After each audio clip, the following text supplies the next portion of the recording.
दोस्तों, आज की कहानी है दोस्त भाभी के सामने ननद की जागी किस्मत। कहानी पसंद आए तो वीडियो को लाइक और सब्सक्राइब जरूर करना। माँ के दिल से यही दुआ निकलती, तुम्हें दुनिया जहान की सारी खुशियाँ मिले। उसे भाई भाभी से कोई शिकायत नहीं थी, किंतु बहनों को अपनी कामयाबी की भनक तक नहीं लगने दी। हाथों में ब्रश पकड़ आरती अपने हुनर को निखारने में लगी थी, जबकि उसकी बड़ी छोटी बहनें बिगाड़ने में। पर माँ ही थी जो उसे समझाती तो वह फिर से बनाती। शादी के बाद पति का साथ मिला तो उसको इसी हुनर से नई पहचान मिली। क्या वह बड़ी छोटी बहनों द्वारा की गई शरारतों को भूल पाई? आरती ने पलटकर अपनी बड़ी छोटी बहनों की ओर देखा। किसी बात पर दोनों खिलखिला उठी थी। बेमौसम बरसात की तरह यूं उनका ठहाका लगाना आरती को भीतर तक छेद गया। सोच क्या रही है?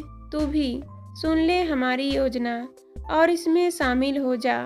बड़ी फुसफुसाई कैसे योजना है कुछ? छोटी फुसफुसाई। आरती की निगाहें बरबस ओसारे पर बिछी तख्त पर जा टिकी। दुग्ध धावल चादर बिछी हुई है। उसे भ्रम हुआ जैसे अम्मा उस पर बैठी उसे बुला रही है। आ बिटिया, बैठ मेरे पास। क्या है अम्मा, तू इतनी गुमसुम क्यों रहती है री? देख तो तेरी बड़ी छोटी बहनें कैसे सारा दिन चहकती रहती हैं। आरती हेलो से मुस्कुरा दी। फिर तो अम्मा उच्चनीय समझती और वाह हाँ हूँ मैं आवाज़ देती जाती। बड़ी बहन बाबूजी की लाडली थी तो छोटी अम्मा की। आरती का व्यक्तित्व उन दोनों बहनों की सोखी तले दब सा गया था। वह चाहकर भी बड़ी छोटी की तरह न तो इठला पाती थी, न अपनी उचित अनुचित फरमाइशों से घर वालों को परेशान कर सकती थी। वह अपने मनोभावों को चित्रों द्वारा प्रकट करने लगी। हाथों में तुलिका पकड़ वह अपने चित्रों के संसार में खो जाती, जहाँ न अम्मा का लाड, न बाबूजी का संरक्षण, न बहनों का बेतुका प्रदर्शन और न ही भाई की जल्दबाजी।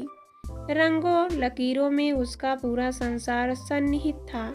जो मिल जाता पहन लेती, चौके में जो पकता खा लेती, ना तो कभी ठेले के पास खड़े होकर किसी से उसे चाट खाते देखा और न वह कभी छिप छिप कर सहेलियों के संग सिनेमा देखने गई। बड़ी छोटी बेटियों की ऊट पटांग हरकतों से अम्मा झल्ला पड़ती। आखिर आरती भी हमारी ही बेटी है, हमें जरा सा भी परेशान नहीं करती और तुम दोनों जब देखो कोई ना कोई उत्पात मचाती रहती हो।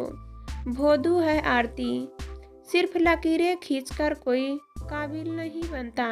बड़ी अपमान से तिलमिला उठती। अम्मा, तुम भी किसका उदाहरण देकर हमें छोटा बताती हो? उस घर घुस्सी का छोटी भला कब पीछे रहने वाली थी? वह भोदू मूर्ख है और तुम लोग अम्मा देर तक भुनभुनाती रहती, जिसका परिणाम आरती को भुगतना पड़ता।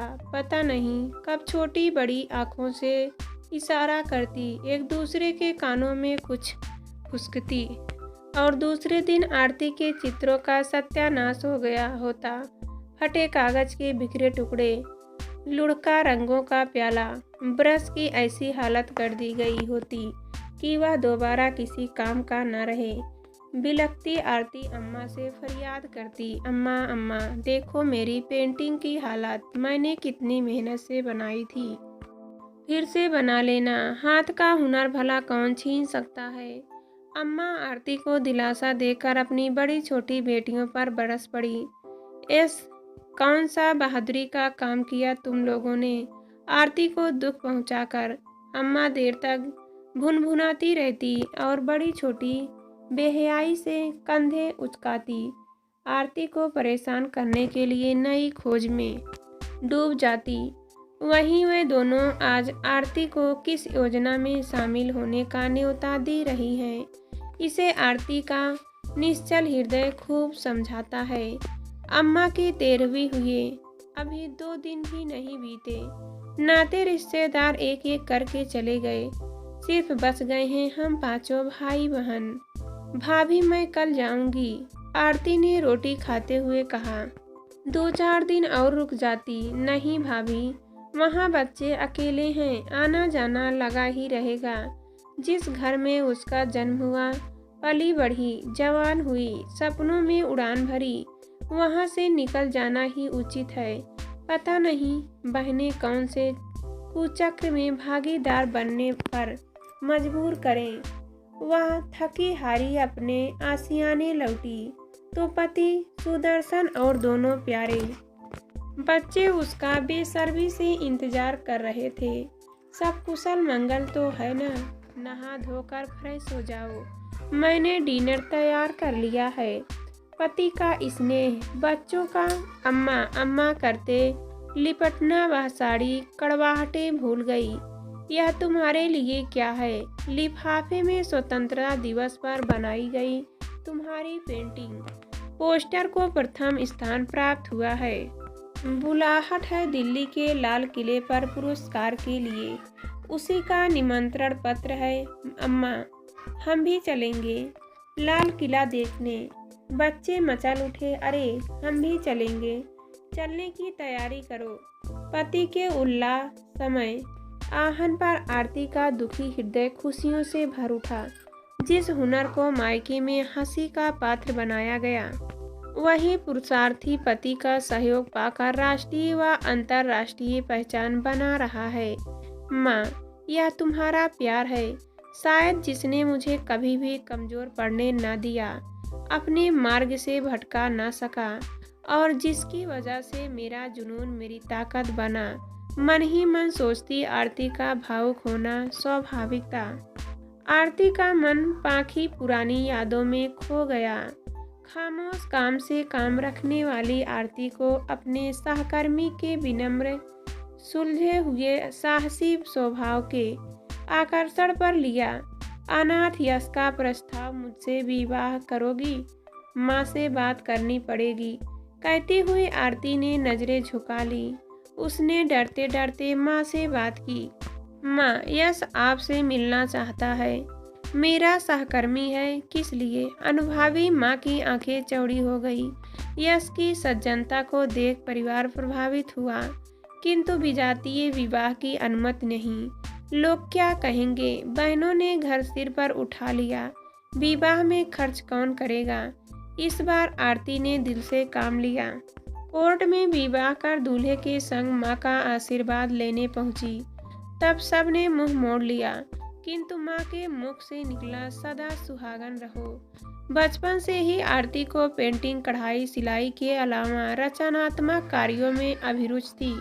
पति का साथ पाकर उसने अपनी प्रतिभा को निखारना शुरू किया। उसकी खूबसूरत डिजाइन के परिधानों ने लोगों का ध्यान आकर्षित किया। मांग बढ़ने लगी। इसी बीच वह 2 बच्चों की मां बनी। ससुराल में कोई था नहीं और मायके से कोई उम्मीद नहीं। इधर बुटीक का काम चल निकला। नौकरी पहले ही छोड़ चुकी थी वह। अब पति ने भी अपना पूरा समय बुटीक को देने शुरू कर दिया। एक कमरे के व्यवसाय से प्रारंभ बुटीक का कारोबार आज शहर के बीच में है। आज इसकी आमदनी हजारों में है। 4 कारीगर रखे हुए हैं। जब भी माँ की याद आती, आरती उनसे मिल आती, रुपए पैसों से उनकी मदद करती, माँ को अपने पास लाकर सेवा करती। माँ के दिल से यही दुआ निकलती, तुम्हें दुनिया जहान की सारी खुशियाँ मिले। उसे भाई भाभी से कोई शिकायत नहीं थी, किंतु बहनों को अपनी कामयाबी की भनक तक नहीं लगने दी। आरती को उनके खुराफाती दिमाग और कुटिल चालों की छाया तक अपने संसार पर गंवाना नहीं है थी। उसी धैर्य और हुनर का परिणाम है कि आज उसे पुरस्कृत किया जा रहा है। उसने मन ही मन मृत माँ को धन्यवाद दिया। सुख संतोष से वह पुलकित हो उठी।